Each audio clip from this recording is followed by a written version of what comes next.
Sige po. Hallelujah. Pwede na po tayong umupo. Ano po? Kung gusto niyo umawit, pwede po tayong tumayo pa. Napakasarap magpuri sa Panginoon. Hallelujah. Yes. Magandang hapon po sa inyo lahat. Sige po, yung mga nasa likod po, pwede na po tayong umupo. Ano po, magandang hapon po sa inyo lahat.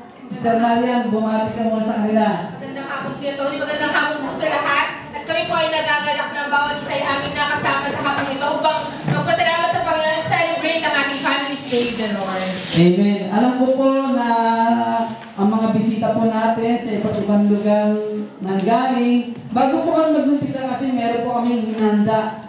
Ay, hindi pala, Sister Marian. Hindi ko kasama sa paghahanda nila. Sila lang po yun ng Cetraniente. Kaya, ano po, no? Sabi ko nga po, bagamat umulan, dinala po ng Diyos ang ating mga buhay sa lugar na ito. Bago kami mag-umpisa, bago po natin matungayan ang ating makikita, marinig, mapapanood, nais ko po nabatiin yung minsan pa ang inyong mga katabi sa ninyo ay nagagalak ako dahil ikaw ay narito. Sa inyong harapan, sa likod, sa gilid, ano po, nagagalak kami dahil ikaw ay narito. Bagamat umuulan ng tubig, mamaya po ay uulan ng pagpapala. Sister Marian. Amen, Kuya. At i-acknowledge din po natin ang ating mga kapamilya sa Reggio Emilia, Kuya. Sila po ay nakarating. Ayan, sa Reggio Emilia, sa may taga Reggio Emilia.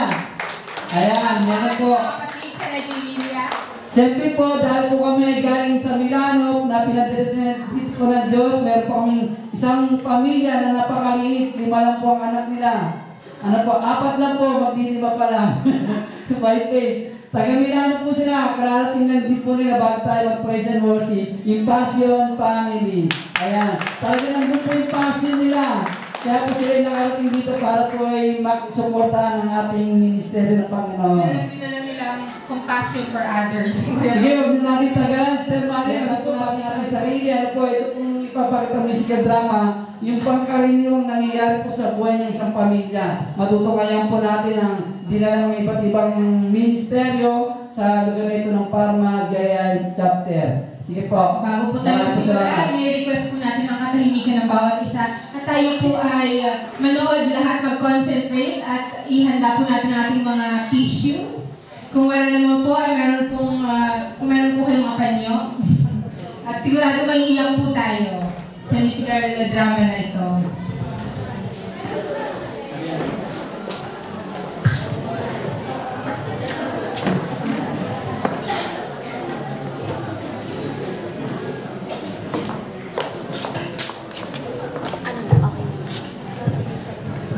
Sige po, nire-request po natin lahat ng katahimikan para marinig po natin ang drama sa oras na ito.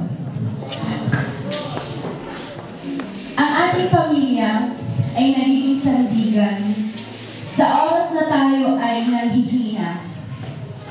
Sila ang kasama sa lungkot at saya, subalit may panahon sa ating mga buhay na sa kanila tayo ay lumalayo, nagagalit, nagtatampo.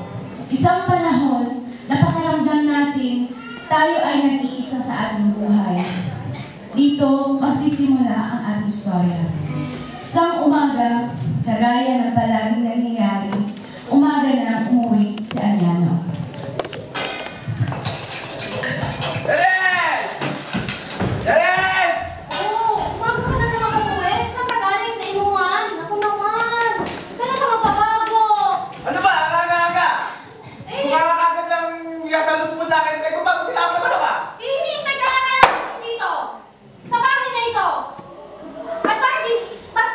Bakit hindi ka nauwi? Asa ka galing? Sa inuman? Kasama mo yung mga kaibigan mo na hindi naman maaasahan? Bakit? Pera mo ba ang inuubos ko? Ako nagiinom dahil gusto ko. Ganyan ka lagi. Namimiluso ko ka. Diyan ka magaling eh, diyan ka magaling. Hindi mo na ito, boss. Tigil-tigil naman sa pagpipigil bunganga mo, ha? Nainis ako sa'yo, baka masakta ka sa akin. Ha? Ganyan ka lagi. O, diyan ka magaling. Diyan ka magaling. Isusumbong kita kayo sa pagkikinala. Hindi ka naman pumapasok, kuya, ha? Ano sabi sa'yo na pumasok? Basta, may nagsabi. So, sismis lang nila tayo ng sharing yan. Dahil ka nang naniniwala sa mga yun. O, ano ba yan? Ano ba yan? Ano ba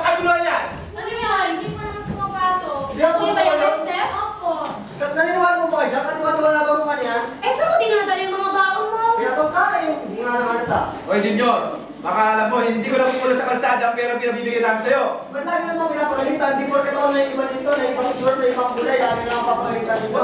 Nakakapira ka ba? Isa nga, nagtataka ako, anak ko ba talaga ako? Tara, walang kayo ba ako? Mga talaga na, ano ba, nakakapira ka, Jasmine bata ka. Bakit nyo ba nakikita nyo? Lagi naman sinisisi nyo, lagi naman nakikita.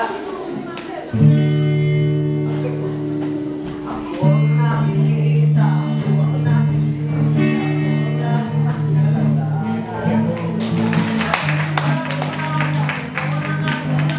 Bago pumasok sa eskwela, kapag nakakapiran, ako'y pagagalitan, ko alam ang gagawin.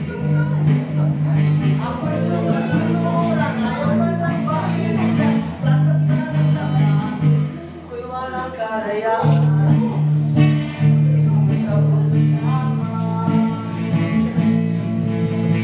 Ako ang nakikita, ako ang nasisisi, ako ang laging may kasalanan. Makapasok ka nga, lagi nang siya mo nakakot dito. Umalis si Junior na masama ang loob at nagbitbit na maraming damit. Nung oras na nag-aaway ang pamilya Tayang, ito naman ang nangyayari sa bahay ng pastor at ng dalawang anak at ng magkapatid na Jimmy at Aldo na parehong ministerial staff ng JF Pharma.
na sina Junior, Kelvin, at Cyrus ay hindi dumiretso sa eskwelahan.